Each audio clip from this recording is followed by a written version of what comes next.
여러분 슈퍼맨이라는 걸 아십니까? 슈퍼맨? 사실 제가 슈퍼맨입니다. 제가 한국에 있을 때 저희 집이 슈퍼를 했거든요. 그러니까 제가 슈퍼맨이죠. 근데 그 슈퍼맨의 첫 시리즈 그 스토리가 어떻게 진행이 되냐면 외계에서 아기가 그 비행물체 안에 있습니다. 그런데 어떤 시골 농부가 그 아이를 키웁니다. 근데 그 아이가 자라면서 초능력이 있는 거를 그 부모가 압니다. 그래서 티나지 않게 그 아이가 자라기를 기다립니다. 그 영화를 이렇게 보면서 예수님이 자랐을 때는 어땠을까 이런 생각을 많이 하게 됩니다. 1절에 시작하면서 사흘째 되던 날이라고 합니다. 잔치가 사흘째라는 의미이기도 하지만 예루살렘과 베다니에서 사역하시던 예수님이 나사렛 지역에서 좀 북쪽인 갈릴리 가나에 오신 거리가 아마 사흘쯤 되지 않았을까라고 생각을 할 수 있습니다. 예루살렘과 갈릴리 가나까지는 가까운 거리가 아닙니다. 며칠 걸려서 가야만 하는 곳입니다. 그래서 여러 학자들은 아마도 예수님의 가정과 잘 아는 사람, 꼭 참석해야 하는 잔치였을 것이다 라고 말합니다. 그런데 중요한 것은 예수님이 도착하자마자 잔치에서 가장 중요한 포도주가 떨어졌습니다. 그런데 이 내용을 잔치집에서 마리아에게 먼저 알린다는 것이 좀 관심 있게 봐야 될 문제입니다. 그리고 이 마리아는 당연히 예수님께 이 사실을 알리게 됩니다. 포도주가 떨어진 사실은 잔치에 참여한 사람들은 대부분 잘 모릅니다. 이 사실을 몰랍니다. 이러한 상황 가운데서 예수님의 첫 번째 표적이 이제 시작이 되는 겁니다. 이 첫 번째 표적을 통해서 예수님께서 우리에게 주시는 교훈이 무엇인가? 첫 번째는 청함이 있어야 된다. 자, 3절, 4절의 말씀을 한번 다 같이 보면 이런 말씀이 있습니다. 포도주가 떨어진지라 예수의 어머니가 예수에게 이르되 저들에게 포도주가 없다 하니 예수께서 이르시되 여자여 나와 무슨 상관이 있나이까 내 때가 아직 이르지 아니하였나이다. 이렇게 말을 하는 겁니다. 자, 어머니 마리아가 난처해진 잔치집을 위해서 예수님에게 말을 합니다. 포도주가 떨어졌다. 이렇게 황급히 얘기를 합니다. 근데 4절에 여자여 나와 무슨 상관이 있습니까? 여자여라고 얘기해서 여러분들 이렇게 기분 나빠할 게 아니라 원어를 따져보면 귀나이 이러는데 귀나이라고 하는 말은 극존칭입니다. 어머님에 대해서 아주 최대한으로 예의를 갖춰서 말한 게 여자여라고 하는 그런 의미입니다. 이런 대화가 오고 가고 있지만 예수님은 아마 분명히 고민을 많이 하셨을 겁니다. 마리아는 예수님의 이러한 대답에도 하인들에게 찾아가서 뭐라고 말하냐면 5절에 이렇게 말합니다. 그의 어머니가 하인들에게 이르되 너희에게 무슨 말씀을 하시든지 그대로 하라 이렇게 말을 합니다. 예수님이 내 때가 안 됐습니다 어머니 이렇게 말을 했음에도 불구하고 마리아는 잔치를 배설한 주인에게 찾아간 것이 아니라 하인에게 찾아가서 무슨 말씀을 하시든지 그대로 하면 돼 이런 얘기를 하는 겁니다. 마리아는 예수님이 내가 키운 예수는 하나님의 아들이시지만 이런 상황을 그냥 지나칠 아들은 아닌데 아마 그런 마음이 있지 않았겠습니까? 중요한 것은 마리아가 이 위기 때에 청함을 누구에게 했는지를 우리가 바라봐야 하는 것입니다. 우리들은 난처한 상황이나 위기 때에 우리들이 이 상황을 해결해 줄 수 있는 사람이 누구인지 아는 게 굉장히 중요한 일입니다. 여러분 집에 응급환자가 생기거나 불이 났을 때 여러분 어디다 해야 됩니까? 911에다가 해야 되는 겁니다. 여러분 애가 물에 빠졌습니다. 근데 나는 수영을 못해요. 그러면 어떻게 됩니까? 가드에게 얘기를 한다든지 아니면 수영을 잘하는 사람에게 우리 애가 빠졌으니까 도와달라고 그렇게 하는 게 이게 당연한 거 아니겠습니까? 그런데 이러한 상식도 위기 때는 잘 안 됩니다. 그래서 제가 평소에 잘 연습하는 그런 방법이 있는데 여러분 이렇게 저는 합니다. 저희 집사람이 가끔 마켓에서 물건 사오라고 이렇게 시킵니다. 대충 뭐 알고 이제 가면은 한 가지만 있는 게 아니라 여러 가지가 있지 않습니까? 그러면 누구한테 이걸 물어봐야 되죠? 옆에 아주머니나 슈퍼에 있는 뭐 누구한테 얘기해가지고 물건 사면은 어떻게 되죠? 큰일 나죠. 그건 자살행위입니다. 다시 전화를 우리 집사람한테 해가지고 종류가 이게 있다고 얘기하거나 사진을 찍어서 전송을 해서 확인하신 다음에 하명하십시오라고 하면 그렇게 하면은 정확한 겁니다. 그것이 바로 살 길이고 그것이 바로 우리에게 살아가는 지혜다라고 하는 겁니다. 제가 얼마 전에 피자를 시켰습니다. 근데 우리 애들이 좀 여러 명이니까 먹는 게 다양합니다. 막내는 치즈 피자만 먹습니다. 둘째는 페페로니를 좋아합니다. 근데 우리 집사람은 뭘 좋아하냐면 야채가 듬뿍 들어가 있는 콤부를 좋아합니다. 그럼 여러분 뭘 시켜야 될까요, 여기서? 뭘 시켜서 뭘 가져가야만이 가정과 모든 일이 평안할까를 여러분 기억할 수 있어야 되고 정확하게 뭘 시켜야 될지 알아야 됩니다. 그럼 집에 가서 애들은 어떻게 하지 하면 분명히 이렇게 얘기를 합니다.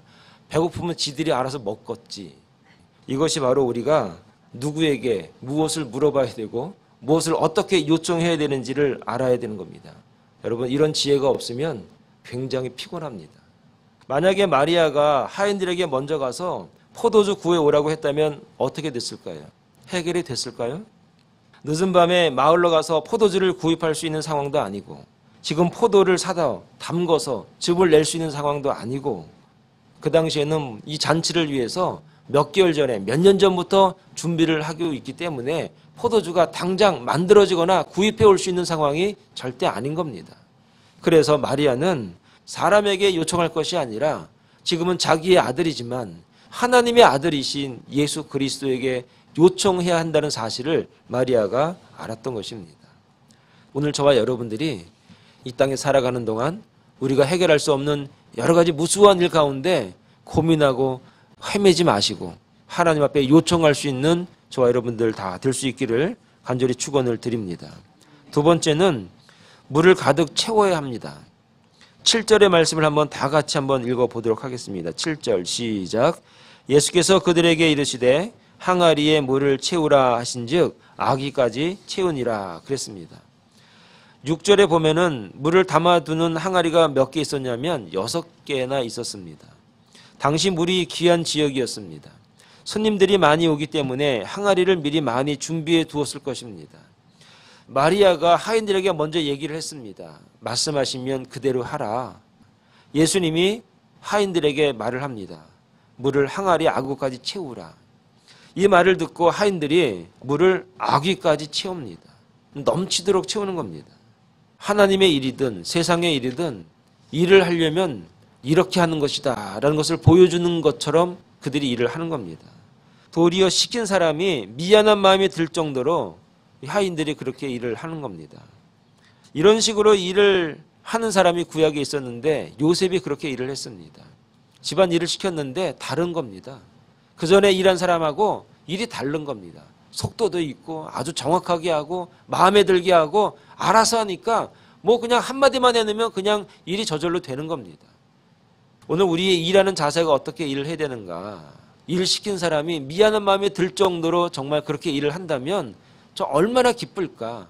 하나님이 정말 얼마나 기뻐할 것인가. 그 일을 시킨 사람이 참 미안한 마음이 들어서라도 아마 돈을 더 줄 것 같습니다.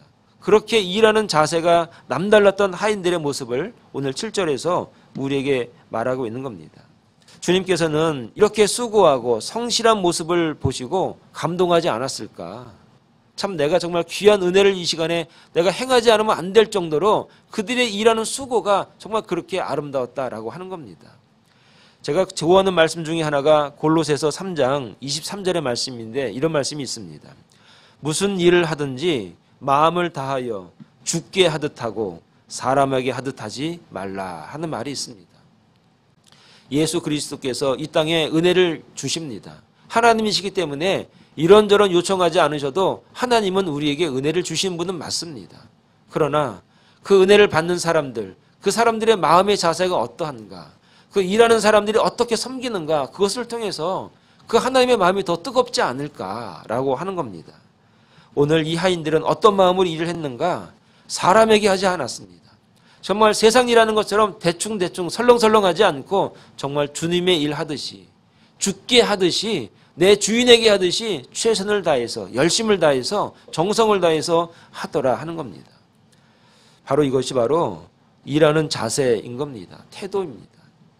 사랑하는 여러분, 사회에서나 교회에서나 어디에서나 정말 우리가 주께 하듯 일하게 한다면, 주님 앞에 일하게 하듯 정말 우리가 섬기고 있다면 하나님의 은혜는 어디에서든지 우리를 따라다닌다는 사실을 여러분 믿을 수 있기를 바랍니다. 이런 수고 가운데 하나님의 은혜가, 주님의 표적이 나타나고 증거된다는 사실을 오늘 저와 여러분들이 믿을 수 있기를 간절히 축원을 드리겠습니다. 세 번째는 연회장에게 갖다 주어야 한다라고 말씀하십니다. 자, 8절 말씀에 이렇게 말합니다. 이제는 떠서 연회장에게 갖다 주어라 하심에 갖다 주었더니라고 8절에 말합니다. 여러분, 연회장이라고 하는 말이 그 원래는 세 개의 탁자라고 하는 그런 의미에서 나왔습니다. 그 당시에 잔치집에는 코너마다 탁자를 준비해 놓고 술이나 음식이나 여러 가지 필요한 물품을 쌓아놓고 그 잔치가 원활하게 돌아갈 수 있도록 이렇게 잘 도와주는 부스가 이렇게 세 군데 있었습니다. 근데 그것을 총괄하는 사람이 그 연회장이라는 겁니다. 일종의 잔치를 주관하는 디렉터 같은 역할을 하고 있는 겁니다.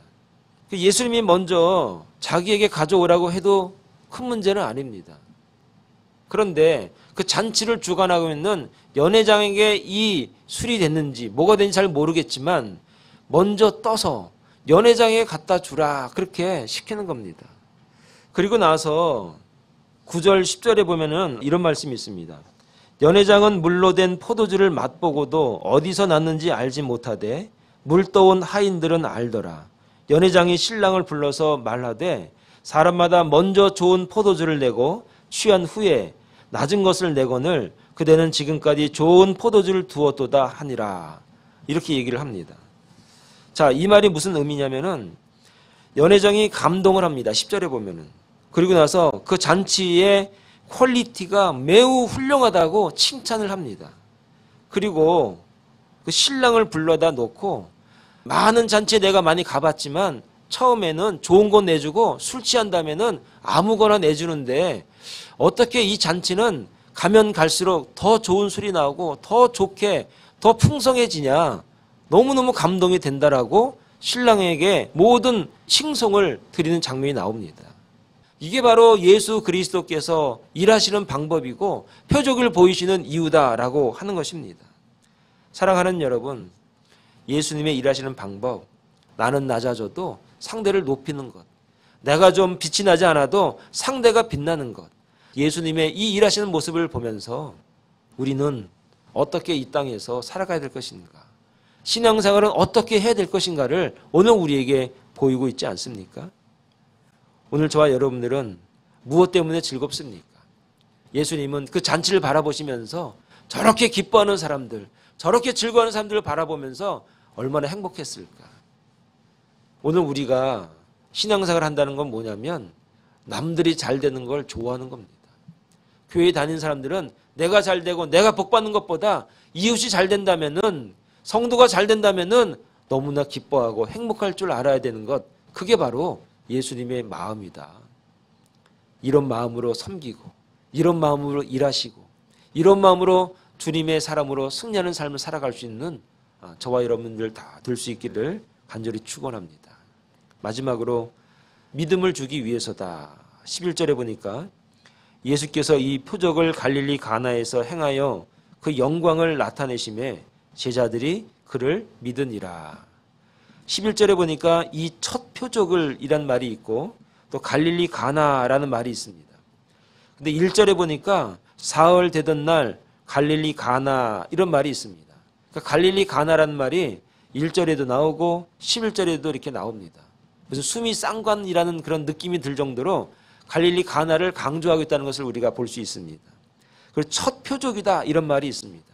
이 표적이라고 하는 말이 그 헬란 말로는 세메이온 이래가지고 예고편, 예고다 그런 얘기입니다. 그러니까 히랍 시대에는 이 표적이라고, 이 세메이온이라고 하는 단어를 언제 썼냐면은 신의 의지를 인간에게 나타내는 표징으로 사용했습니다.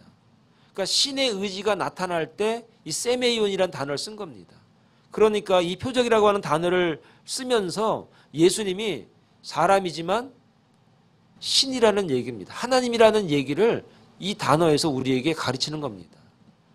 그리고 또 하나는 갈릴리 가나라고 하는 지역이 어떤 지역이냐면 나사렛이라고 하는 지역에서 약간 북쪽입니다.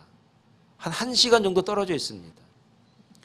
근데 그 갈릴리 지역의 바로 옆에가 가나 지역인데 그곳에 누가 많이 살았냐면 이방인들이 많이 살았던 겁니다.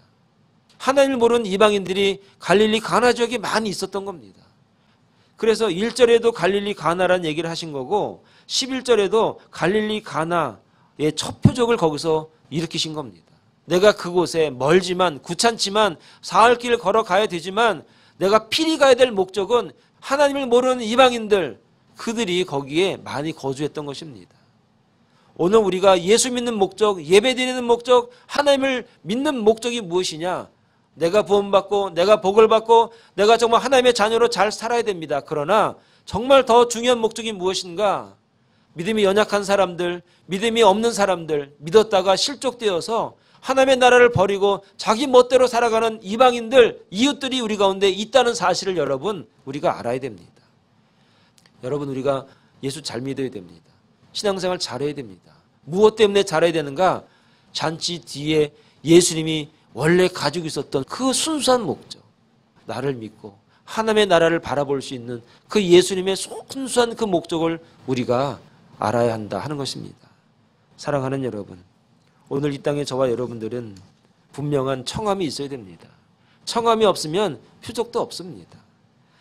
또 물을 아기까지 채울 수 있는 노력과 헌신이 오늘 우리 가운데 있어야 됩니다.